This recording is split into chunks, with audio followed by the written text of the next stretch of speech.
Bonjour, bienvenue sur Les Petits Plus Zen, le podcast pour faciliter et savourer sa vie en famille. Je m'appelle Séverine, je suis facilitatrice en parentalité après avoir été 22 ans professeure des écoles en maternelle REP+.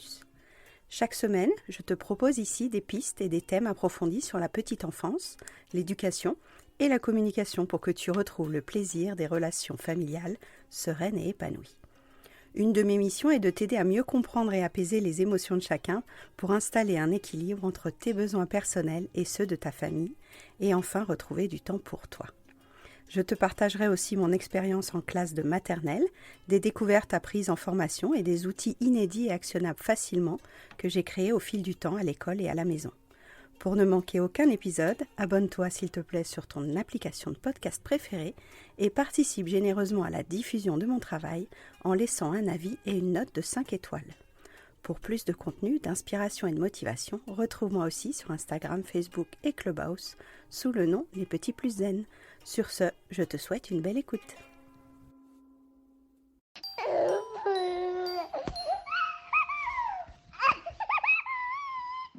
Bonjour Sophie, Salut Séverine. je suis ravie de t'accueillir pour le podcast. On se connaît depuis 2 ans. Tu étais une figure très active sur Clubhouse, le réseau social où je fais régulièrement des rooms, et c'est là-bas que je t'ai rencontrée. Donc je vais bien sûr te laisser te présenter, mais tout a commencé sur Clubhouse. On va parler aujourd'hui de ton métier, on va parler d'hypersensibilité, on va parler aussi d'astuces et de petites choses à mettre en place pour aller mieux. Comment as-tu envie de te présenter aujourd'hui? Alors aujourd'hui, déjà je suis très très contente de faire cette interview avec toi Séverine. C'est vrai que ça fait 2 ans qu'on se connaît et quel parcours en 2 ans, hein. On n'a pas fait que Clubhouse, on a fait plein de choses ensemble et je suis super contente de cette invitation dans ce podcast. Donc déjà, je tenais à te remercier. Tu m'avais proposé de me présenter personnellement et professionnellement et c'est vrai que c'est rare qu'on me demande ça, donc je vais me présenter personnellement. C'est intéressant. Personnellement, je suis une maman de 2 enfants à moi, mais j'ai aussi un beau-fils à temps plein chez moi que j'élève. Donc je dis parfois 3 enfants, mais la réalité biologique, c'est 2 enfants et 3 garçons en fait. On a 3 garçons à la maison. J'ai déménagé 23 fois, donc je suis un peu de partout, de nulle part. On était expatriés, était enfant, donc je pense que ça a eu un impact dans mon parcours et dans ma profession aussi. J'ai vécu à l'étranger, notamment en Amérique du Sud, à 4800 mètres d'altitude au Pérou notamment. C'était peut-être le plus marquant. J'ai vécu au Portugal, en France dans plusieurs endroits aussi, un peu aux États-Unis. Je suis ingénieure télécom de formation, mais je suis aussi une ancienne gymnaste de haut niveau avec beaucoup de séquelles physiques, de douleurs chroniques que j'ai appris aussi à apprivoiser en même temps que mon hypersensibilité. C'était assez intéressant de se rendre compte que finalement, les clés pour l'un marchent pour l'autre. Et aujourd'hui, après 2 grossesses compliquées, 2 césariennes, etc., je me rends compte que ces clés m'aident en permanence. Et c'est quelque chose qui m'anime beaucoup de parler aussi de douleurs chroniques en plus d'hypersensibilité.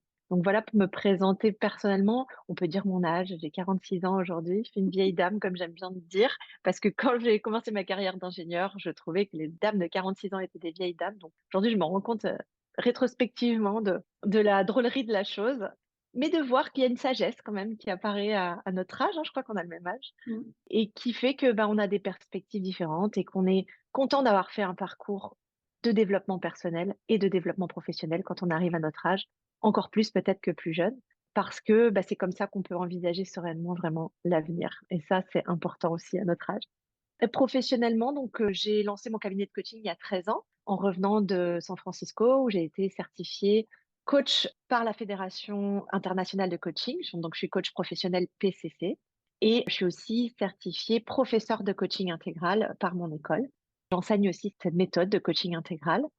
Et aujourd'hui, depuis pratiquement 4 ans, je me focalise essentiellement sur les hypersensibles. On en a accompagné plusieurs centaines, donc j'accompagne en tout plus de 1000 clients. On les aide véritablement à faire de cette hypersensibilité une force, d'arrêter de la subir, d'arrêter aussi de croire que l'hypersensibilité en elle-même est un problème et de voir quelles sont les ramifications réelles problématiques de l'hypersensibilité. Voilà, c'est tout ça qui m'anime et une de mes missions, c'est aussi de tordre le cou à toutes les idées reçues et aux fausses idées qu'il y a autour de l'hypersensibilité et qui fait souffrir les hypersensibles en fait. Donc au début, tu n'avais pas orienté spécialement ton activité professionnelle autour de l'hypersensibilité. Comment c'est arrivé le fait d'intégrer un peu cette partie de toi perso dans le côté pro? Oui, c'est exactement ça. En fait, moi, j'ai découvert mon hypersensibilité il y a plus de 20 ans et je ne l'ai pas annoncé telle quelle parce que pendant longtemps, je crois que Comme beaucoup, j'en avais honte, en fait. En tout cas, pas que j'en avais honte parce que j'ai appris à l'aimer, mais je ne pensais pas qu'elle serait bien accueillie, en tout cas dans le milieu socio-professionnel et culturel dans lequel, j'évoluais. C'est-à-dire, bah, moi, j'ai quand même fait, voilà, maths sup, maths spé, j'avais 1 an d'avance, sportive de haut niveau, championne de France de tumbling, j'ai fait les mondiaux et en fait, tout ça, bah, c'était un environnement très compétitif, très, on montre pas ses failles, on montre pas ses faiblesses et évidemment, l'hypersensibilité ne sont ni des failles ni des faiblesses, mais Mmh. dans ce monde-là, les émotions de l'ordre de la douleur, la tristesse, la colère, tout ça était une faiblesse de montrer ses émotions. Donc à partir de là, je me suis un peu camouflée et j'ai pas montré ces parts-là de moi, même si je les accueillais en moi. Donc pendant longtemps, même quand j'ai lancé mon cabinet de coaching, à la suite du moment où j'ai découvert que j'étais hypersensible, parce que pour moi ça a fait sens d'être dans une vocation qui prenait en compte cette sensibilité, eh bien je ne l'annonçais pas, je ne l'affichais pas. En revanche, c'était assez drôle de voir que l'univers m'envoyait, 80 de personnes qui l'étaient. Donc, dans les conversations privées que nous avions, on l'abordait, mais c'était pas quelque chose que j'affichais. Donc, je ne n'adressais pas que des hypersensibles, j'adressais vraiment des cadres dirigeants qui étaient en souffrance dans l'entreprise, qui étaient en reconversion professionnelle ou qui souhaitaient vraiment passer des caps dans le management, le leadership, s'épanouir et s'accomplir. Et un jour, l'hypersensibilité est venue à moi, on va dire professionnellement. C'était au tout début du Covid. J'avais prévu de lancer une formation pour les coachs en ligne. Donc, j'avais prévu toute l'artillerie lourde pour créer une formation en ligne pour les coachs, pour les aider à trouver des clients et pour leur transmettre ma méthode. Et au moment du Covid, le monde s'arrête. On était vraiment dans une paralysie totale. Tous mes clients présentiels s'arrêtent, enfin quand j'allais en entreprise, et cetera, donc j'ai du temps. Et ce jour-là, je sens une peur monter. Au tout début, tout le monde a peur, on ne sait pas ce que c'est que ce truc et on est dans la peur et moi, je ressens la peur des gens, donc je ressens la peur de mon entourage, de mes amis, de ma famille et je suis assez submergée et je me dis: «Bah, ça, c'est l'hypersensibilité» et tant que je suis submergée, je suis utile à rien ni personne. Donc là, je voulais lancer un projet, ça tombe à l'eau. Je suis utile à rien ni personne, comment je peux devenir utile? Et je fais une méditation ce jour-là et dans ma méditation, vraiment, je sens la guidance de: «Tu ne pourras pas être utile si toi-même, tu ne sais pas te poser dans ce chaos.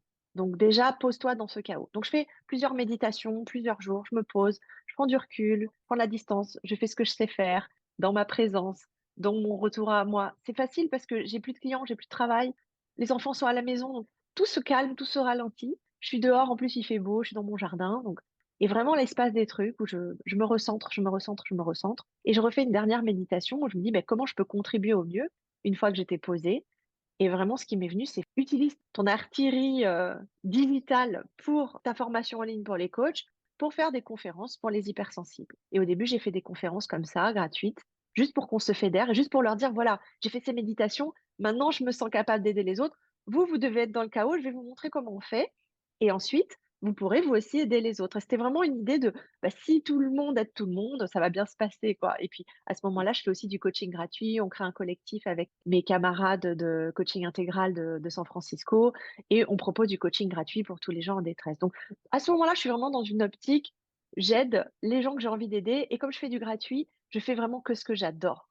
Et en fait, en faisant ce qu'on adore, et c'est vraiment maintenant le message que je délivre le plus souvent et notamment dans Vocation, c'est bah, quand on fait ce qu'on adore, bah, ça fonctionne. En tout cas, quand on fait ce qu'on adore et qu'on travaille beaucoup, beaucoup, beaucoup, Mmh. c'est pas à toi que je vais l'apprendre, ça fonctionne. Et donc, à ce moment-là, je fais ce que j'adore. J'ai pas besoin d'argent, je le fais. Et des hypersensibles finissent par me dire, mais tu veux pas nous accompagner vraiment dans quelque chose qui soit adapté aux hypersensibles pour les hypersensibles. Et ça, j'ai pas à ce moment-là. J'ai pas de formation qui existe là-dessus. Et c'est eux, en fait, qui m'incitent à le faire. Je commence à le créer, je commence à le faire. Et ça a commencé là, voilà. Et depuis, ça ne s'est plus arrêté. Et il y a eu un tel engouement. Il y a eu Clubhouse, que tu connais, qui a permis aussi d'affiner tout ça, parce que ça m'a permis d'être en contact de milliers d'hypersensibles, donc de me rendre compte quelles étaient leurs souffrances les plus grandes, même si j'en avais déjà une bonne idée. Et du coup, cette formation, elle s'affine au fur et à mesure du temps. Et puis maintenant, je fais plus que ça et j'ai même une équipe de 8 personnes pour faire ça. Donc toi, tu en as fait une force pour toi-même. Tu nous as raconté déjà un petit peu comment tu as découvert ton hypersensibilité. Est-ce que tu veux bien le partager à ceux qui écoutent ce podcast aujourd'hui? Comme je vous ai dit, j'étais plutôt dans un monde de performance, de compétition et je le vivais pas trop mal parce que je pense que comme j'ai beaucoup vécu dans différents pays, j'ai pris des cours par correspondance pendant des années, je vivais à la campagne, je vous ai dit dans la montagne, etc. Finalement, ça s'équilibrait. Ce côté performance, surperformance et ce côté nature, je fais ce que je veux, je suis pas trop contrainte en fait, je suis pas trop sous pression, ça s'équilibrait bien. Et puis je rentre en France, je fais une école d'ingénieur. Bon, maths spé déjà ça commençait à grincer sérieusement des dents. Pas d'équilibre, plus de sport, plus de nature, que l'intellect, investissement de l'intellect, l'intellect, l'intellect. Donc, je me déséquilibrais complètement sur l'intellect. École d'ingénieur, je me déséquilibre complètement sur l'intellect. Du coup, je fais la fête pour compenser, mais je fatigue mon corps. Et puis, je vais commencer mon travail d'ingénieur chez Total. Et au bout de quelques années, je sens que j'ai des somatisations, des douleurs physiques, des migraines, le cou qui est bloqué, des tétanies musculaires, un peu des crises d'angoisse aussi, des oppressions thoraciques. Personne ne le voit, personne ne le sait, mais moi, à l'intérieur de moi, ça commence à plus du tout être confortable. Et pourtant, j'ai la vie idéale. De l'extérieur, j'ai vraiment la vie idéale. Et je vais de médecin en médecin à ce moment-là. Je fais un parcours un peu d'errance médicale où on me dit, mais non, vous avez rien. En plus, mes analyses étaient toujours parfaites, nickel, tout est parfait, tout va bien.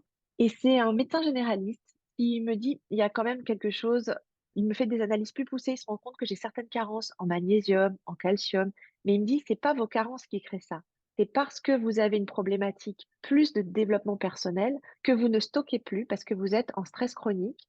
Parce que comme vous ne savez pas ce que vous êtes en lutte en fait. Il y a une espèce de lutte qui s'est créée à l'intérieur de vous. Et ça m'a parlé à 100%. Et il me dit, il y a un vieux monsieur qui gère très très bien ça et en quelques séances, j'ai vu des miracles pour exactement les mêmes symptômes que vous. Il n'est ni psy, ni thérapeute. On ne sait pas trop ce qu'il est, mais par contre, vraiment, il fait des miracles. Donc, vous pouvez y aller. Et il habitait en plus à quelques mètres de chez moi. Et donc, j'ai fait 4-5 séances avec ce vieux sage et c'est lui qui a mis vraiment le mot sur mon hypersensibilité. Il travaillait avec les fonctions de Jung, donc il m'a vraiment montré que j'avais une hypersensibilité intellectuelle avec ce cerveau en arborescence, cette pensée en arborescence, qui s'était complètement surinvestie parce que j'avais désinvesti le corps. Il m'a montré ma sensibilité sensorielle, corporelle, que j'avais complètement désinvestie depuis l'arrêt de la gymnastique et l'intégration en maths spé. Il m'a montré mon hypersensibilité émotionnelle avec ma difficulté à gérer ma colère, à gérer ma frustration de ce monde dont je venais, dans lequel je me sentais pas vraiment à l'aise et dans lequel, du coup, j'avais appris à mettre des masques, à me montrer surperformante, à être tout le temps dans montrer mes capacités. En plus, en étant une femme, j'étais toujours en train d'essayer de prouver quelque chose aux autres. Mmh. Et que ça m'avait épuisée au lieu d'être simplement moi-même. Et voilà, à ce moment-là, je comprends tout ça. Et en 3, 4 séances, tous mes symptômes s'en vont et je change de vie complètement. Je quitte mon mec de l'époque, je quitte Paris, je quitte mon boulot et je change tout. Tu as une sorte de mode d'emploi à travers ces séances-là sur ton fonctionnement intérieur. Quelles sont les petites Exactement. choses que tu as mis en place déjà à la connaissance, à la prise de conscience de cette hypersensibilité? Écoute, je dirais qu'une des choses les plus fondamentales, c'est cette histoire du corps. À un moment donné, je me rappelle que quand j'investissais mon corps, enfin ça paraît fou, hein, mais quand j'investissais mon corps, quand j'étais gymnaste, tout allait bien.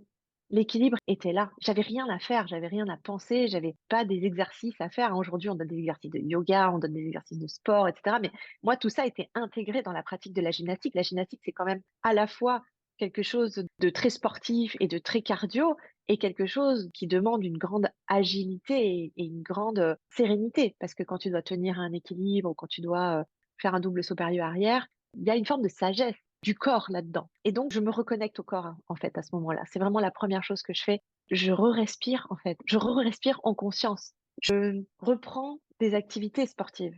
Je refais attention au toucher. Je refais attention à mes 5 sens. Et c'est juste l'intention de mettre le focus dessus. Je veux dire, je ne fais pas des grandes choses. Donc ça a été une des premières choses. Ensuite, il y a eu vraiment tout l'aspect émotionnel. De me rendre compte que je nourrissais une colère depuis de nombreuses années parce que j'estimais qu'on ne m'aimait pas pour ce que j'étais, en fait. Mmh. On ne m'aimait pas pour ce que j'étais, a fortiori parce que je ne le montrais pas. Donc, est-ce que c'était vrai ou est-ce que c'était l'histoire que je me racontais? Ça, on ne le saura jamais. Mais en tout cas, j'avais l'impression que je ne pouvais pas être moi-même parce que si je montrais mes sensibilités, on me disait toujours: «Ah non, hein». Et puis quand j'étais petite, c'était: «On pleure pas, hein. C'est pas comme ci, c'est pas comme ça». J'avais le sentiment que je devais faire pour être. Et ça a été une deuxième prise de conscience un peu énorme. À ce moment-là, je me dis: «Bon, quitte à décevoir des gens, je vais, essayer d'être moi-même et voir, peut-être on m'aimera pas. Bah, tant pis. En tout cas, je serai pas malade». Un jour, j'avais dit ça à une cliente, elle m'a dit: «Mais je j'arrive pas à changer, j'arrive pas à mettre en place les changements» et je lui avais dit: «Bah, peut-être que tu as pas encore touché le fond». Et c'est un peu dur, parfois, tu le sais que je suis un peu provocatrice, Mmh. mais c'est pas faux. il faut vraiment avoir mal pour se dire: «Bon, je vais peut-être essayer une autre manière que la manière qui m'a permis d'être, en tout cas, si ce n'est aimée, acceptée dans un milieu». Donc ça a été un gros, gros, gros morceau de déconstruire tous les masques qui m'avaient permis d'avoir une situation très confortable vis-à-vis de l'extérieur. Ouais, j'entends qu'il y a eu des mises au point, des ajustements sur plusieurs domaines, le domaine perso, intérieur, émotionnel, professionnel, relationnel aussi. Qu'est-ce qui a été Oui. aussi difficile par rapport à ce que les autres pensaient de ton hypersensibilité? Au début, tu en parlais ou pas plus que ça? Alors pas du tout. Tu vois, je m'en suis rendu compte il y a plus de 20 ans et j'en ai parlé que au moment du covid. J'en parlais encore une fois dans les consultations privées pour les clients, mais moi je n'ai jamais affiché mon hypersensibilité avant tout ça. Donc je n'en parlais pas. Relationnellement, j'ai juste appris à faire avec qui j'étais et arrêter de faire avec ce que je n'étais pas. Et ça aussi, ce vieux monsieur était un peu provocateur, il m'avait dit: «Vois-tu comme tu es vaniteuse à vouloir faire avec ce que tu n'es pas et à ne pas vouloir faire avec ce que tu es». Et c'est une phrase qui a vraiment transformé ma vie. Et relationnellement, bah, j'ai commencé petit à petit, mais ça m'a pris du temps. Déjà, je ne sais pas si on peut être totalement soi-même et qui est soi-même, tout ça est philosophique. Mais en tout cas, ça a été un infléchissement de ma trajectoire de vie et de ma trajectoire relationnelle de je vais montrer plus exactement comment je suis et on verra bien. Et je me rappelle quand je suis partie après à San Francisco, 7 ans après avoir découvert mon hypersensibilité, mon programme de coaching individuel que m'avait donné mon coach, c'était de devenir audacieusement moi-même. Et c'est vraiment ce que j'invite tous les hypersensibles à être. Alors être soi-même, c'est très philosophique parce que ça veut pas dire déborder n'importe comment sur n'importe qui, et considérer que, l'autre n'existe pas. Non. Mais c'est déjà être au clair avec soi et être honnête avec soi et regarder les choses en face. Ça commence par là. Tu as donné quelques signes, quelques indices sur l'hypersensibilité. Comment est-ce Mmh. qu'une maman qui nous écouterait là aujourd'hui pourrait savoir si elle est concernée par l'hypersensibilité? Et tu rappelles souvent que c'est pas un diagnostic officiel, hein. Non. Donc déjà, il y a plusieurs formes d'hypersensibilité. Il y a pas mal d'amalgames qui sont faits aujourd'hui, notamment entre le HPI, l'hypersensibilité, le TDAH parfois qui est amalgamé. Il faut se rendre compte qu'il y a des troubles de la personnalité ou des troubles, mentaux qui peuvent donner des choses qui ressemblent à l'hypersensibilité, mais ça n'en est pas nécessairement. Certains HPI sont hypersensibles, mais tous les HPI ne sont pas hypersensibles. Ça, c'est important de le dire et moi, je m'occupe pas du HPI d'ailleurs. C'est pas un sujet, que j'adresse et même au sein des hypersensibles, il y a les 4 sphères dont je viens de parler, c'est-à-dire la sphère intellectuelle, la sphère émotionnelle, la sphère corporelle et même la sphère intuitive et donc pour moi, le plus simple, enfin pour vous, le plus simple pour savoir, si, vous êtes hypersensible, c'est de faire un test qu'on a créé, qui a 75 questions et qui va vraiment vous montrer si vous avez la forme sensorielle et émotionnelle de l'hypersensibilité. Voilà, c'est 75 questions, Oui, je mettrai le lien, bien sûr, si vous avez envie de faire le test. Il est assez surprenant parce qu'on a cette impression de: «Mais comment elle sait? Mais comment elle fait pour savoir que mais elle habite avec moi ou quoi?» J'ai souvent ce feedback et c'est marrant, je l'ai eu cette semaine. Il y a une personne qui m'a écrit qui m'a dit: «Mais vous étiez avec moi ou?» C'est pour ça que je pense, hein, et Séverine, toi qui es plus de l'autre côté, tu le dirais mieux que moi, mais je crois que quand on a fait le test, à la fin, on n'a pas vraiment d'ambiguïté sur le fait qu'on l'est ou pas. Mais Et ça c'est un résout pas tout. autodiagnostic, hein. Le fait de le savoir n'est que le début du chemin, puisque Ah au oui! moment où on le sent, on se dit: «Bon, bah, maintenant je fais quoi de cette idée que je suis hypersensible? Qu'est-ce que je vais faire avec cette étiquette supplémentaire que je risquerais de me rajouter?» Oui et c'est important de dire que c'est pas vraiment une étiquette, hein, c'est un ensemble de caractéristiques. Ça permet vraiment de vérifier comment on fonctionne. Pour moi, c'est le point de départ, tu as tout à fait raison de le dire et ça va nous permettre d'aller commencer une exploration et tu vois, quand tu m'as demandé de me présenter, j'aurais pu me définir comme ça, comme une exploratrice de l'être humain. Par certains journalistes d'ailleurs m'ont appelée anthropologue dans l'âme, parce que je ne suis pas du tout anthropologue, mais j'aime, voilà, cette exploration et je crois que l'hypersensible, une fois qu'il découvre qu'il l'est, soit il peut ne rien faire, parce que s'il vit très bien avec, bah, c'est merveilleux. On peut vraiment vivre merveilleusement bien avec l'hypersensibilité. Il y en a plein qui le vivent. D'ailleurs, c'est pour ça qu'il y aurait 25 de la population qui l'est et pour autant, ce n'est pas, 25 de la population qui en souffre. Donc ça, déjà, c'est bien de le dire. On peut ne rien en faire, juste, par curiosité, savoir qu'on l'est et savoir qu'on le vit bien. Là où l'exploration vraiment commence, c'est si on le vit pas très bien. C'est s'il y a des problématiques sous-jacentes, s'il y a des souffrances inhérentes à cette hypersensibilité. Et là, bah, il s'agit d'aller vraiment regarder comment je fonctionne moi dans mon hypersensibilité. Et c'est pour ça que le test n'est pas suffisant. Il faut vraiment aller consulter, se faire aider pour savoir comment moi je fonctionne. Alors après, on peut bien sûr lire des choses, les hypersensibles, on est friands d'informations, de conseils, donc on va lire plein, plein, plein de choses, mais à un moment donné, il faut aller regarder en soi, avec l'aide de quelqu'un ou seul si on est capable de le faire seul, hein, et d'aller voir comment ça se traduit vraiment pour moi et quelles sont les souffrances qui en découlent.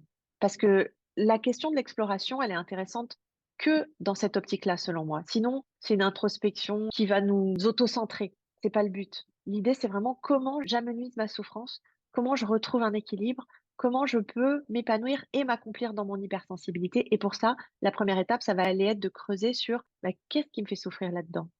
Est-ce que émotionnellement, je suis au clair? Est-ce que j'ai de la colère que je n'exprime pas, qui s'imprime en moi, qui crée des douleurs, hein? Souvent, la colère va s'imprimer, créer des douleurs. Est-ce qu'il y a des joies aussi que je camoufle pour ne pas trop déborder, pour ne pas trop briller, pour ne pas trop faire d'ombre, pour ne pas trop éclabousser, pour ne pas être trop chiante?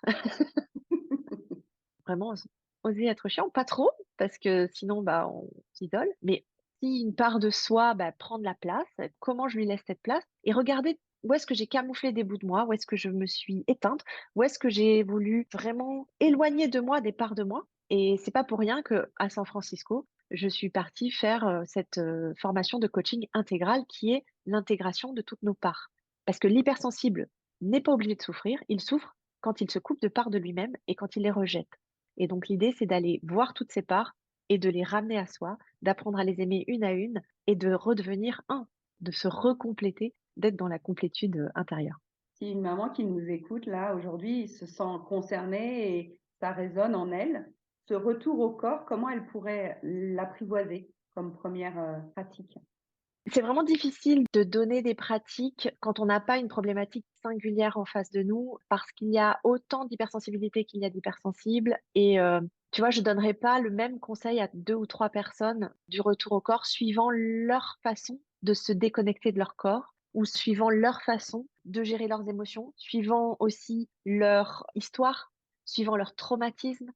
Tu vois, quelqu'un qui a été traumatisé, qui a subi des abus sexuels, on va pas l'aider à revenir à son corps de la même manière que quelqu'un qui a vécu de la violence verbale. Et encore, c'est même pas lié à l'événement d'origine, c'est comment ces personnes le gèrent aujourd'hui. Donc, je poserai beaucoup de questions et j'inviterai vraiment plus à écrire dans un premier temps comment je fonctionne, qu'est-ce qui se passe, pourquoi j'ai envie de revenir à mon corps, est-ce que je suis trop dans ma tête, est-ce que je me sens déconnectée de mon corps? Si oui, quand? Comment? Est-ce que je mange, par exemple? Est-ce que je mange mes émotions? Est-ce que je ne suis plus en conscience de mon corps et est-ce que je mange pour ne pas ressentir certaines choses? Est-ce que, j'étais sportive et j'ai complètement arrêté parce que, bah, en étant maman, je m'autorise plus? Donc tout ça, tu vois, va me permettre de faire un plan de route et de dire, bah, à cette personne, parfois, revenir au corps, c'est simplement aller marcher dans la nature 5 minutes par semaine en observant ce qui se passe autour d'elle, tu vois? Parce que la vue, ça fait partie du corps et donc regarder la couleur des arbres, des feuilles, sentir l'odeur du sol, sentir la terre, tout ça, ça peut être une pratique pour revenir au corps. Mais ça peut être également de leur proposer de faire du sport. Ça peut être simplement les inviter à respirer en conscience plusieurs fois par jour. Ça peut être d'aller jusqu'à faire de la méditation. Ça peut être faire du yoga. Ça peut être parfois se pincer. Ça peut être acheter une brosse et se brosser pour tous ceux qui ont des douleurs, des inflammations. En fait, la peau est un des éléments qui permet d'évacuer les toxines du corps. Et quand elle est encrassée, eh bien, en fait, elle permet moins ce nettoyage. On transpire moins bien, etc. Donc, rien que se brosser avec une brosse, c'est prendre conscience de soi, prendre conscience de sa peau, qu'elle existe, qu'elle est là, qu'elle vit. Voilà, ça peut être ça. Mais il y a à peu près 200 000 pratiques possibles pour revenir au corps. Et en fonction du quotidien aussi de chaque maman. Est-ce qu'elle travaille? Est-ce qu'elle travaille pas? Qu'est-ce qui est possible? On va pouvoir proposer des pratiques qui sont adaptées. Bon, ça rend curieux de savoir quelle est notre recette à nous, sur mesure, pour créer cet apaisement par rapport à notre hypersensibilité. Tu nous en as parlé pour ton travail. Est-ce qu'en tant que maman, tu as vu des effets de l'hypersensibilité sur ton quotidien de maman? Déjà, quand on est hypersensible, il y a quand même une probabilité très, très grande que un ou tous vos enfants le soient. Donc effectivement, il y a une double complexité, on va dire, à gérer à la fois notre hypersensibilité et celle de nos enfants. Et la complexité quand on est parent de notre génération ou de la génération un peu après, c'est comment j'apprends à faire différemment de mes propres parents sachant que à partir du moment où je me construis en mimétisme de mes parents, ça va pas bien se passer. Mmh. Et à partir du moment où je me construis en rébellion de mes parents, ça va pas bien se passer. Il y a aucun moment où je vais prendre mon pouvoir. Il y a aucun moment où je vais incarner la mère que je suis censée être, qui n'est pas parfaite bien évidemment, mais je vais osciller entre compulsivité et culpabilité et ça, c'est des nourritures terribles pour la maman hypersensible. Basculer de compulsivité à culpabilité, c'est ce qui va nous épuiser notre système nerveux. L'hypersensibilité, elle va être complètement, dans le rouge, à feu et à sang. Donc, l'idée, c'est là aussi d'aller, encore une fois, regarder à l'intérieur. Qu'est-ce qui est important pour moi et qu'est-ce qui ne l'est pas? Moi, je dis souvent choisir ses batailles, c'est hyper important et quand on est maman, c'est indispensable. On va pas pouvoir tout bien faire, même si théoriquement, on a en tête, parce que souvent les hypersensibles ont ça, on a en tête exactement ce que notre mère aurait dû faire avec nous et donc on va faire ça et surtout ce qu'elle aurait pas dû faire et donc je vais surtout pas le faire et puis le jour où on le fait, c'est l'enfer pour nous.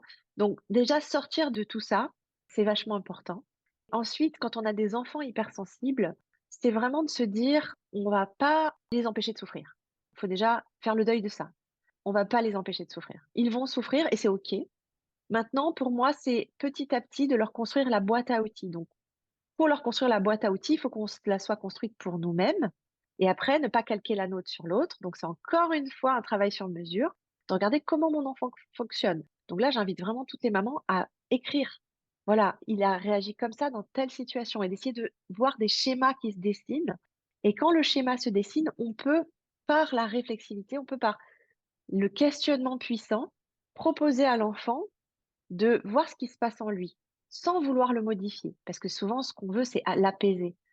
Or, il va avoir l'impression, comme nous, hein, quand on est mal et qu'on nous dit calme-toi, ça marche pas. Mmh. Donc, l'intention trop grande de vouloir apaiser l'enfant, elle va être contre-productive. Donc, l'idée, c'est surtout de lui montrer comment il fonctionne dans un premier temps, comme avec nous. Nous, on doit comprendre comment on fonctionne dans un premier temps. Lui, on doit l'aider à comprendre comment lui, il fonctionne. Et on se rend compte que parfois, 80% des problèmes sont résolus quand juste on met des mots sur son fonctionnement, que lui-même est capable de mettre des mots sur son fonctionnement et que c'est normal, c'est comme ça.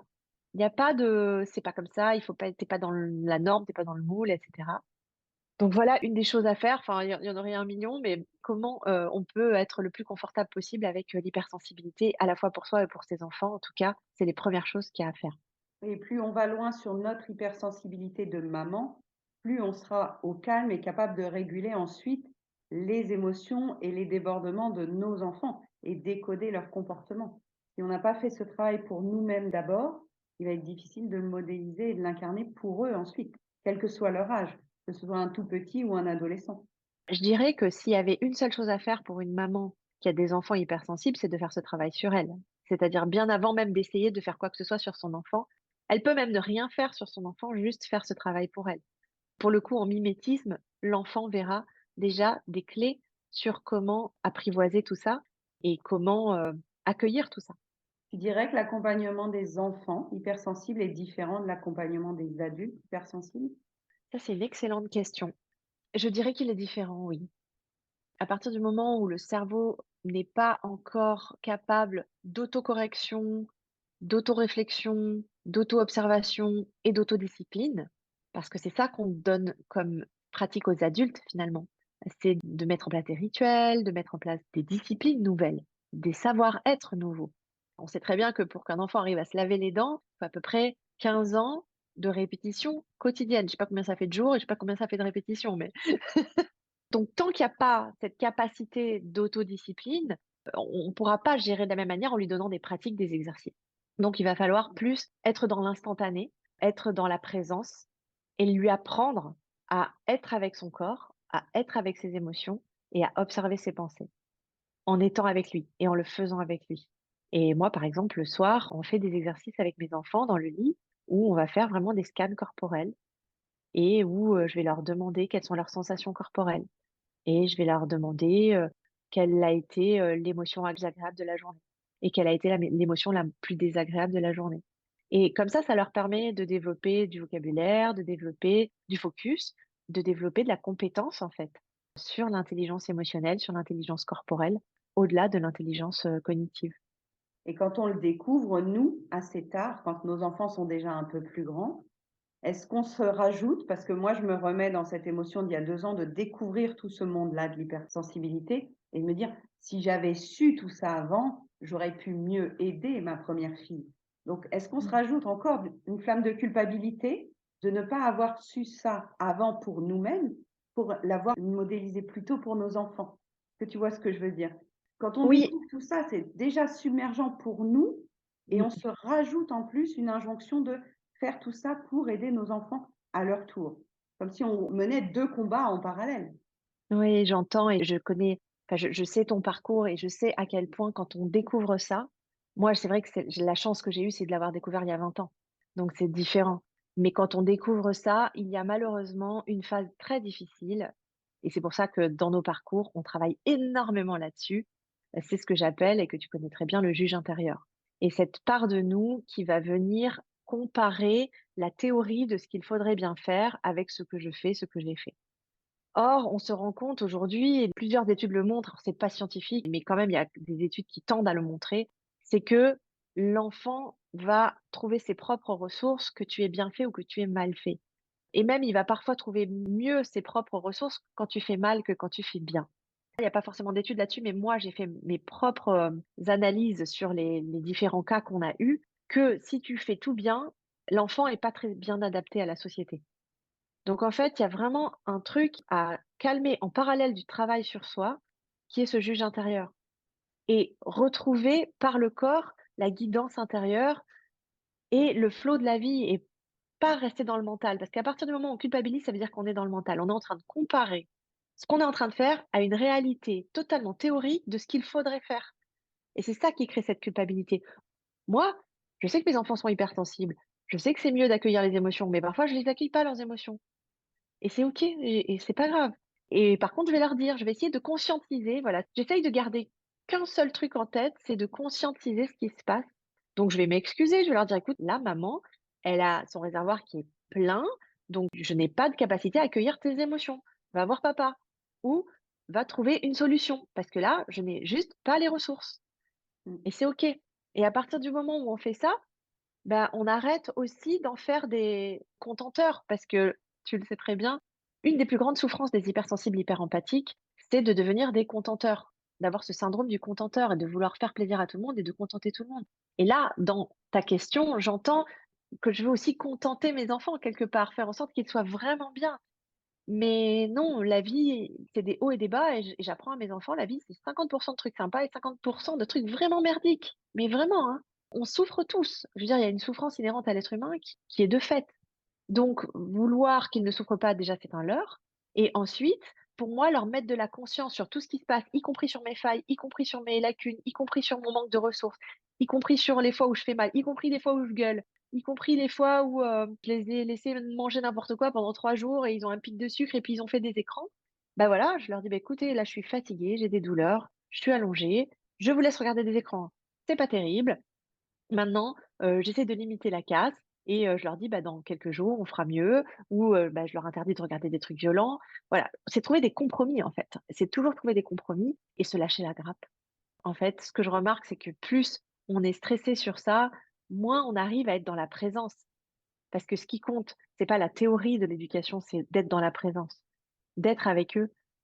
Comment leur apprendre à être dans leur corps si nous, on n'y est pas? Comment leur apprendre à être dans leurs émotions si nous, on n'y est pas? Et y être, ça veut pas dire feindre l'émotion de sérénité. Ça veut dire, bah, si je suis en colère, je suis en colère. Et ça veut pas dire, encore une fois, déborder sur eux.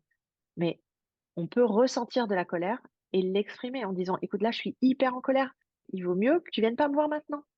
Et ça, c'est pour moi, c'est ça, le plus important en réalité. Oui, ça boucle avec l'accord Toltec de on fait de notre mieux en temps réel, sans projeter tout ce qu'on pourrait faire mieux ou ce qu'on aurait pu faire mieux en se baladant entre le passé et le futur, qui est très compliqué à faire avec les mamans. Que je vois à chaque séance comme difficulté de se dire j'aurais pu faire mieux, je pourrais faire mieux, j'aurais dû faire mieux, tout ce juge intérieur dont tu nous parles très souvent. Comment faire pour désactiver cette culpabilité au quotidien? Oui. Alors pour moi, ce qui a fonctionné et ce qui fonctionne, avec les gens qu'on accompagne quand on parle de ce sujet, c'est de passer de «je me juge» à «je suis inspiré à faire mieux». C'est-à-dire que tu peux bien sûr faire un constat que tu aurais pu mieux faire. Tu as merdé. Voilà. Je le dis parfois à mes enfants, voilà, j'ai mal fait, j'aurais pas dû. Mais c'est le jugement qu'il y a derrière qui est contre-productif. Et donc quand on a travaillé, mais c'est un long travail, c'est pas une clé comme ça. Quand on a travaillé sur son juge intérieur maintes et maintes fois, notamment en écrivant tout ce qu'il nous raconte, en prenant de la distance par rapport à lui. Il y a des bouquins aussi à lire qui permettent de prendre cette distance. En faisant des exercices pratiques où on se met à distance de lui et où on s'en désengage. Je me désengage de ces messages. C'est quoi le juge intérieur? C'est l'introjection de tous les messages éducationnels qu'on a reçus qui étaient de l'ordre de la critique, du jugement, de tu devrais pas, ça c'est bien, ça c'est mal. Donc évidemment qu'on l'a dans notre tête, mais c'est un petit disque rayé. C'est un truc qui vient nous culpabiliser, qui vient nous faire honte, mais qui n'a pas sa raison d'être aujourd'hui. Donc c'est tout un travail pour s'en détacher, pour le tenir à distance. Et une fois qu'on le tient à distance, on est tout à fait encore capable de se dire j'ai merdé, mais sans avoir le harakiri derrière. J'ai merdé, j'ai mal fait, je ferai mieux la prochaine fois et la prochaine fois, je fais mieux. Et c'est ça le chemin de développement personnel pour moi, qui est au service du développement relationnel. Parce que c'est pas du développement personnel pour être mieux pour soi-même, c'est pour être mieux en relation avec les autres et pour vivre l'amour plus pleinement. Donc, passer du jugement à l'inspiration, c'est vraiment faire ce travail pour se désengager de son juge, se désengager de ces messages critiques inefficaces, inutiles, chronophages, énergivores, et passer de oui, je constate, mais je m'améliore. Et en fait, moi, à chaque fois que je fais une connerie ou à chaque fois qu'on me critique, c'est jamais agréable, mais je me dis, c'est quoi la leçon? Qu'est-ce que je peux en faire? Et comment la prochaine fois je peux m'en servir pour plus de bonheur? Et maintenant, du coup, j'ai beaucoup moins d'appréhension de faire une connerie ou de me faire critiquer, parce que je me dis, bah, ça va être une clé de plus pour le bonheur d'après. Toutes les pierres qu'on nous balance, on peut les poser et monter dessus pour avancer et en construire un chemin et un pont, qu'on C'est n'empêchera exactement pas ça. les critiques, on n'empêchera pas les jugements et on n'empêchera pas les quoi qu'il y ait les difficultés, que ce soit dans la maternité ou dans la vie pro. Mais heureusement, la vie serait triste sinon. Si on Donc était tous tout parfaits. Et je sais que les hypersensibles, ils ont envie de ce perfectionnisme. Mais ce perfectionnisme, c'est ce qui nous tue, en fait. C'est ce qui nous rend inhumains. C'est ce qui nous fait sortir de notre humanité. C'est ce qui nous fait sortir de notre corps. Et le perfectionnisme n'existe que dans le mental. Donc, vous pouvez être sûr que quand vous êtes dans votre perfectionnisme, c'est parce que vous avez peur de ne pas être aimé et que votre mental invente des stratégies pour se faire accepter qui sont absolument contre-productives parce que la seule façon d'être heureux dans la vie, c'est d'être et d'être qui on est. Donc, dès qu'on se met des pressions mentales pour être dans la perfection, on sort de cette présence, on sort du flot de la vie, tout simplement. Et on sort de son corps en plus. Donc, à t'entendre, il y a toute cette pleine conscience de soi, de son fonctionnement intérieur, de nos pensées, de nos émotions, de notre passé, de nos rêves, de nos envies. Et ensuite, comment on interagit avec nos enfants, notre conjoint, notre patron. Est-ce qu'il y a des liens aussi qui se tissent sur l'hypersensibilité à l'extérieur de nous? Est-ce qu'il y a des manières de mieux apprivoiser notre hypersensibilité dans le lien aux autres? Oui, ça c'est un énorme morceau. Je pense qu'une fois qu'on a vraiment compris comment on fonctionnait, il y a vraiment ce deuxième morceau de qui sont les personnes déjà qui viennent appuyer sur mes boutons rouges. Parce qu'on va garder des sensibilités fortes, même en ayant fait un gros travail sur soi, et tant mieux, c'est la beauté de qui on est aussi. L'idée, c'est de ne pas se mettre dans des environnements hostiles à notre personnalité. Donc, il y a quand même des personnalités, peut-être qu'on va appeler hyposensibles, hein, en comparaison à nous, qui peuvent être vraiment source de souffrance pour nous. Donc, pour moi, il y a un vrai tri à faire à ce moment-là, et tous nos clients le font. Tous nos clients nous le disent. Ah, mais il y a un tri qui s'opère, même si on le veut pas. Une fois qu'on a décidé qu'on se protégeait, qu'on se préservait, qu'on s'aimait, bah, il y a des interactions qu'on n'accepte plus. Donc, il y a déjà ça. Il y a des interactions qui ne sont plus OK, ou alors on va assainir certaines relations qui nous faisaient souffrir ou qui venaient toucher des cordes sensibles chez nous, où on se sentait pas complètement respecté. Donc tout ça, il y a un travail à faire de rééquilibrage, réassainissement des relations aux autres. Et puis ensuite, il y a comment j'en parle, comment je parle de qui je suis en fait. Et ça, c'est vraiment ce que j'appelle la communication puissante, c'est un autre gros morceau. Moi, je dis souvent aux hypersensibles: «Ne dites pas que vous êtes hypersensible, ça veut rien dire. Dites: "J'ai besoin de ça, j'aimerais ça"». Oser, en fait, c'est vraiment oser être assertif, c'est-à-dire prendre en compte nos besoins en même temps qu'on prend en compte les besoins des autres et pas simplement les besoins des autres comme la plupart des hypersensibles le font. Les hypersensibles hyper empathiques, hein, qui est une version, on va dire c'est 80 des hypersensibles. Pourtant, on est tellement capable et dans la facilité à voir les besoins et les demandes des autres. On a un détecteur à besoins des autres qui est tellement développé, que j'ai fait comme contresens en découvrant la communication non violente il y a 6 ans. À me dire, ah, mais c'est génial de comprendre tous les besoins de tous les humains autour de soi, sauf qu'il faudrait se l'appliquer à soi d'abord. Ça, c'est compliqué. Évidemment, Se faire passer en premier. Comment aider les gens à se faire passer en premier parce qu'ils n'aideront ensuite personne s'ils ne nourrissent pas leurs propres besoins. Est-ce qu'il y a une exactement. petite phrase qui a fait mouche pour toi, de te faire passer en premier? Non, moi, ça a été, la violence de la douleur et de et des somatisations tellement puissantes qu'elles m'handicapaient, en fait. C'est pour ça que parfois je dis: «Il faut toucher le fond». C'est que finalement, pourquoi changer si ce que tu fais fonctionne dans ta vie?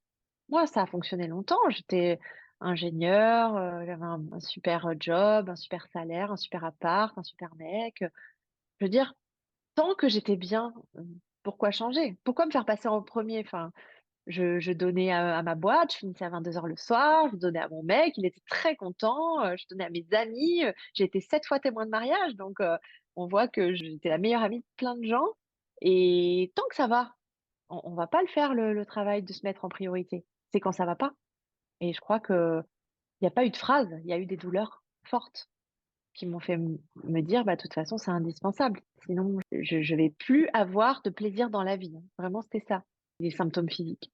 Donc maintenant, si je voulais conseiller quelqu'un, tant qu'il en arrive là, pour qu'il ait un déclic, je constate avec beaucoup de tristesse, hein, que même les gens qui viennent nous voir, souvent, ils sont arrivés au bout du rouleau, hein. Et c'est comme ça, j'ai envie de dire, moi, j'aime bien être fataliste. Je suis de plus en plus fataliste avec l'âge. Est-ce que c'est pas la vie aussi qui nous envoie des épreuves pour nous amener au bout du rouleau, pour qu'on fasse ce shift? Parce que sinon, pourquoi le faire?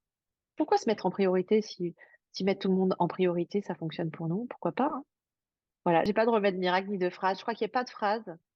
C'est quand tu es en burn-out, quand tu es en surmenage, quand tu es en mal-être, quand tu as de l'anxiété, quand tu as l'impression de plus vraiment vivre et de passer en survie, quand tu as l'impression que tu passes à côté de ta vie, quand tu as l'impression que tu es pas au bon endroit au bon moment, que tu vois ta vie défiler par le hublot.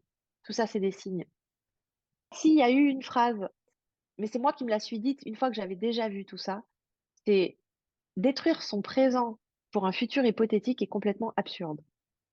Parce que souvent quand on fait ça, on est en train d'investir le futur, en fait. On fait pour les autres, pour les autres, on n'est pas en train d'investir, ce qui se passe là tout de suite pour nous. Et souvent on le fait pour se faire aimer en plus, on le fait pas pour les bonnes raisons. Mère Teresa, je pense pas qu'elle, elle pensait aux autres avant elle. Elle faisait les choses pour les bonnes raisons et elle pensait à elle aussi. Quand on pense aux autres avant soi, dans l'hypersensibilité, hyper-empathie et qu'on est dans son empathie horizontale, comme je dis, et pas dans son empathie verticale, eh bien, en fait, on n'est pas dans la vraie générosité. On n'est pas dans la vraie aide aux autres. On est dans quelque chose qui est de l'ordre de je m'oublie, je me sacrifie, et ça n'amène qu'à de la souffrance à long terme. Ça me rappelle le tenir que j'utilisais pour l'éducation nationale. Je vais tenir comme s'il y avait un après qui serait mieux, comme ceux qui disent à la retraite, je prendrai soin de moi, ou plus tard, je prendrai soin de moi, comme si le futur, tu l'as dit, nous apporterait de l'espoir et des récompenses, alors qu'on est en contrôle que du présent, que de maintenant, que de nos actions d'aujourd'hui. On ne peut pas présupposer de tout ce qui va se passer dans les mois, dans les années à venir. C'est tellement vrai ce que tu dis et c'est exactement ça. Et c'est le drame de la méritocratie de notre société. On nous fait croire que ça marche au mérite, peut-être un tout petit peu à l'école et encore, mais après ce n'est pas le cas. Donc si tu penses que tu vas avoir une médaille pour toute la souffrance que tu auras eue, bah, tu te mets le doigt dans l'œil profond. Sortir de la méritocratie et commencer à être soi tout de suite. Il y a aussi, tu vois, il y a eu ces douleurs qui m'ont fait ce déclic, mais il y a aussi cette conscience de la mort qui est venue avec ces douleurs. Parce que j'avais des vertiges et j'avais pas des pertes de connaissance, mais presque, et j'ai eu l'impression de mourir une ou 2 fois. dans des crises, d'anxiété fortes. Et quand tu prends conscience de la mort, je sais qu'on est tous conscients qu'on va mourir, mais on n'en est pas tous conscients au même niveau. Quand tu prends conscience que tu vas mourir, tu prends des décisions différentes dans ta vie. Et passer 10 ans dans un truc qui te convient pas, c'est plus possible. Mmh. Il y a une urgence de vivre et de faire d'autres choix pour nous, revenir à un essentiel, revenir à quelque chose qui fait sens, tu dis souvent. Mmh. Et Oui. tu as évolué au début, ton premier parcours, il adressait les hypersensibles dans leur vie plutôt personnelle. Et là, tu as créé un deuxième parcours qui va vers l'hypersensible au travail. Est-ce que tu veux nous expliquer un peu en quoi on aurait besoin en tant qu'hypersensible de faire attention au travail? Bah, le travail, c'est un endroit où on passe quand même, beaucoup de temps, en général. Sauf si on est, à mi-temps et encore. Et c'est un endroit où, bah, les émotions, il y a vraiment encore, du chemin à faire pour que les émotions soient vraiment acceptées dans les entreprises. Donc c'est un milieu plutôt hyposensible. Évidemment, il ne faut pas généraliser, il y a plein de choses qui s'ouvrent et tout, mais c'est quand même un milieu hyposensible et c'est drôle ce que tu dis parce que, bon, moi, le travail, ça a toujours été très important pour moi. Je suis entrepreneur, j'ai une équipe et puis avant, j'étais manager et cetera. Mais j'étais pas sur LinkedIn. Enfin, j'étais sur LinkedIn, mais j'investissais pas, LinkedIn. Et là, depuis peu, je me fais violence et j'y retourne et je poste et je me reconfronte à ce monde où le jugement est complètement OK. Les gens, ils se balancent des bazookas. Il y a aucun accueil émotionnel et il y a pas de bienveillance et puis ça parle que de bienveillance, mais ça ne l'incarne pas. Je reviens dans un monde qui, pour moi, a une intelligence émotionnelle, très immature, en fait. Évidemment, on généralise pas. Je vois aussi plein d'entreprises, libérées, il y a plein de choses belles qui se passent et puis ce sont des êtres humains, comme nous. Enfin, je veux dire, tout le monde, mais il y a des rôles qui sont joués et des masques qui sont portés parce qu'il y a encore des codes liés à l'entreprise et liés au travail qui font qu'on ne peut pas être à l'aise en étant hypersensible. Donc, bah, l'idée, c'est, d'apprendre à se gérer parce que c'est pas non plus à l'entreprise de s'adapter aux hypersensibles, je pense pas. Je pense que l'entreprise va s'adapter à l'humain de plus en plus et c'est le cas. On parle d'entreprise humaine, il y a encore du boulot, mais ça va aller vers ça. Maintenant, l'hypersensible, c'est à lui de savoir quels sont ses besoins et c'est à lui de mettre ses limites, c'est à lui d'accepter des jobs qu'il peut faire dans tout ce que ça représente et dans tout le panel des tâches qui est demandé, au rythme où c'est demandé, s'il en est capable et si ça ne lui convient pas, de dire non et de pas faire croire à l'entreprise, de pas se faire croire que c'est OK. Moi, je dis souvent, les hypersensibles en entreprise, c'est comme des sprinteurs. Ils font des choses incroyables, énormes, très vite, très bien faites. Mais par contre, ils peuvent pas faire ça tout le temps sans s'arrêter. Et si, l'entreprise s'habitue à ce type de performance et lui en demande toujours plus et qu'il n'a pas de moment où il peut être plus faillible, qu'il se repose ou qu'il fasse des breaks, ou qu'on va le lui reprocher parce que c'est la culture de l'entreprise de dire: «Tu as pas le droit de partir tôt, tu prends pas de vacances» et cetera, bah là, il va imploser. Il va imploser, en vol. Donc il y a vraiment, apprendre à se connaître, apprendre à connaître ses rythmes, apprendre à connaître comment marche son cerveau, être capable de canaliser aussi ses projets, son côté multitâche, son côté multipotentiel. Vraiment devenir plus monotache, choisir encore ses batailles, apprendre à se concentrer, apprendre à être dans son corps, être dans ses émotions, mettre des limites. Mettre des limites, ça veut pas dire, envoyer chez les autres, hein. Ça veut dire anticiper les choses. Ça veut dire savoir que là, ça va être trop. Ça veut dire être capable aussi de montrer ses failles, ses fragilités et dire: «Bah, là, moi, je sens que je suis trop fatiguée. Est-ce que ça peut être reporté à la semaine prochaine?» Donc c'est apprendre pour moi vraiment l'outil qui m'a permis d'être bien dans l'entreprise, c'est la communication. Enfin, c'est de me connaître et de communiquer. On parle souvent de communication non violente avec toi. La communication non violente, c'est un outil ultra puissant pour mettre ses limites, ultra, ultra puissant, qui permet vraiment à chacun de se positionner. Et c'est au-delà d'une méthode de communication, c'est une façon de gérer sa vie et de gérer ses relations. Donc Oui, voilà pour on a l'entreprise. cette base en commun là de communication non violente qui a changé carrément notre vision du monde, à ne plus prendre la responsabilité des émotions des autres et des besoins des autres. On en parle quand même toutes les 2 dans nos programmes respectifs et c'est une clé et un déclic chez toutes les personnes qu'on accompagne, en fait. Du jour où on n'est plus là pour apaiser les émotions des autres et nourrir les besoins des autres, c'est une liberté qu'on retrouve personnellement. On a un détachement et une légèreté qui s'installe à dire: «Ah mais en fait, c'est pas du tout ma mission sur terre. Je Mmh, ne suis pas là pour ça». non. Il faut l'avoir ce déclic et on peut le souhaiter à tous les gens qui nous écoutent aujourd'hui. d'avoir un jour ce déclic du: «Je ne suis pas sur terre pour ça, je ne suis pas là Mmh. pour ça». Bah, non, notre job sur terre, c'est de s'occuper de ce véhicule-là et puis après de transmettre ce qu'on a envie de transmettre quand on a envie de le transmettre. Je prends souvent cette métaphore de l'arbre qui est que, on n'est pas là pour transmettre notre sève, on est là pour donner nos fruits. Donc pour donner de beaux fruits, on doit, cultiver cet arbre. Notre job, c'est vraiment de cultiver cet arbre et un petit peu celui de nos enfants, jusqu'à ce qu'ils soient adultes. Mais pas celui de nos parents, pas celui des autres adultes. Ça, c'est pas notre job. Après, on peut donner plein de fruits, bien sûr. Et puis on aurait aimé l'entendre aussi, parfois de la génération d'avant, tout ça.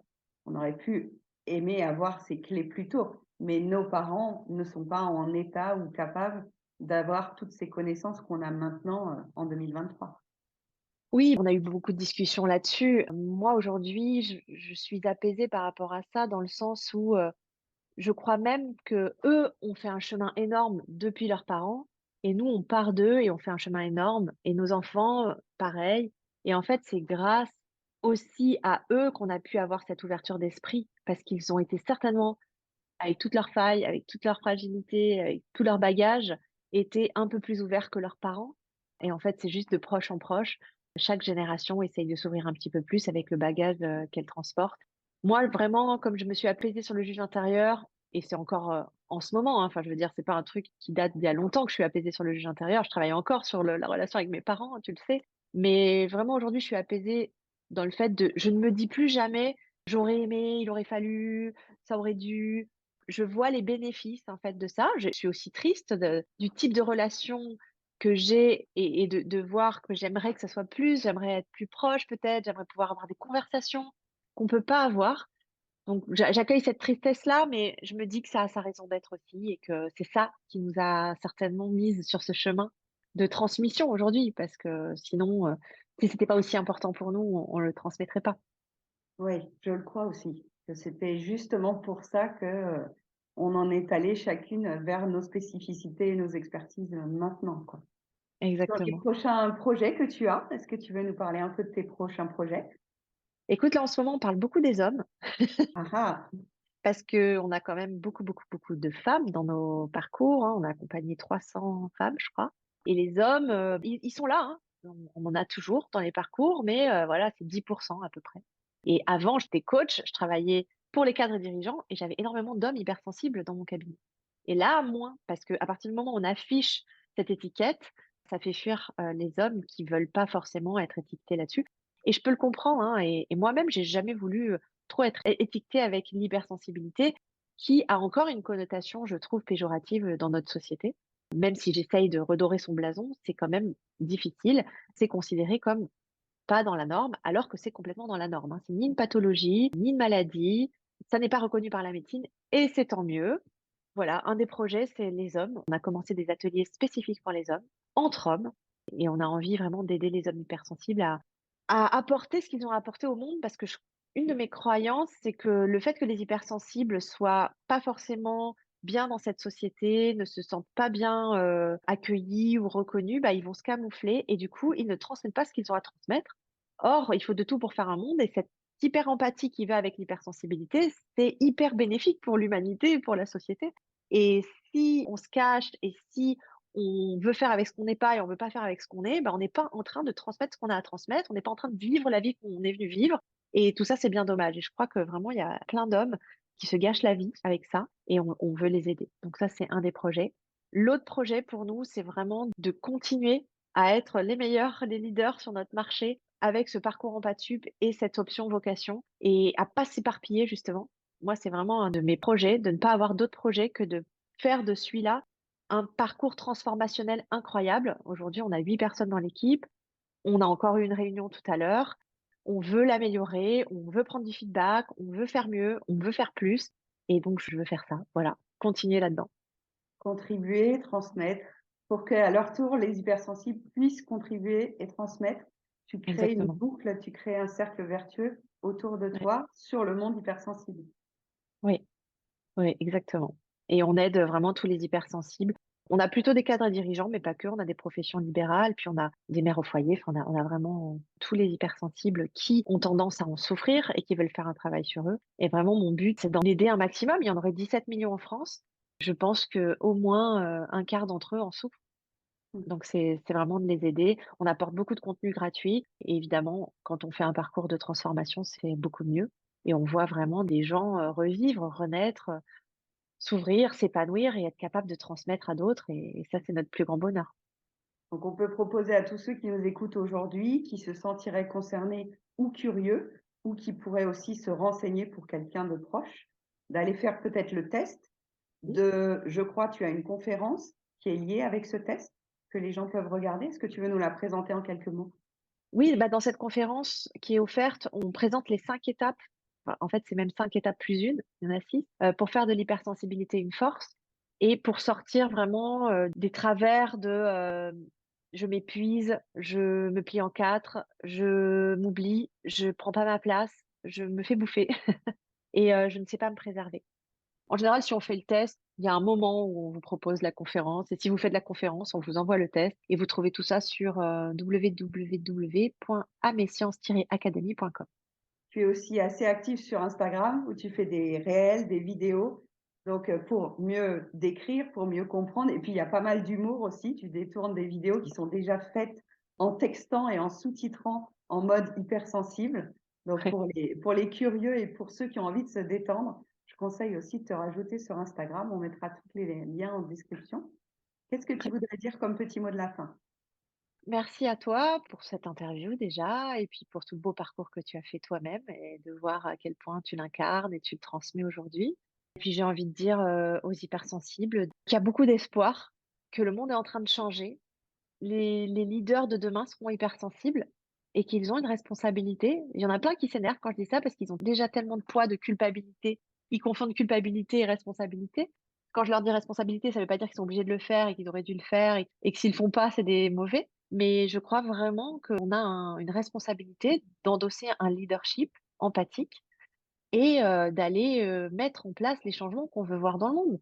Arrêter de se plaindre que le monde va mal alors qu'on ne joue pas notre rôle parce qu'on a peur ou qu'on se fait critiquer.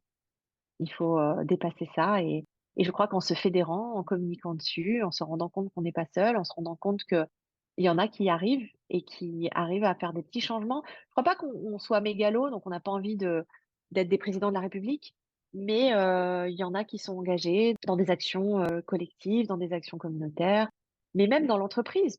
Prendre un peu de responsabilité dans l'entreprise ou créer des entreprises. Moi, c'est un peu ça mon message parce que je sais qu'il y en a plein qui sont dans des associations, et cetera, mais c'est peut-être pas là qu'ils ont le plus d'impact. C'est quand même aujourd'hui, on est dans un monde économique, qu'on le veuille ou non, qui est drivé par les entreprises et donc prenez votre place dans les entreprises. Prenez votre place, de leader. Le message est passé. Je suis assez touchée de voir, tout le chemin parcouru en 2 ans, hein, on l'a dit, j'ai participé à 2 de tes parcours et puis on a eu, pas mal d'échanges aussi sur mon début dans l'entrepreneuriat, sur, ma façon de deuiller aussi l'éducation que j'avais reçue et l'éducation nationale en parallèle et au tout début, quand j'ai rédigé ma bio sur mon site internet, je n'avais pas mis que j'avais découvert mon hypersensibilité et mon haut potentiel. C'était quelque chose que je n'assumais pas. Et maintenant, je me rends compte 2 ans après que je n'attire à moi que des clientes qui sont en réalité ou au potentiel, ou hypersensibles, ou abîmées par l'éducation nationale, ou en recherche de faire autrement pour leurs enfants.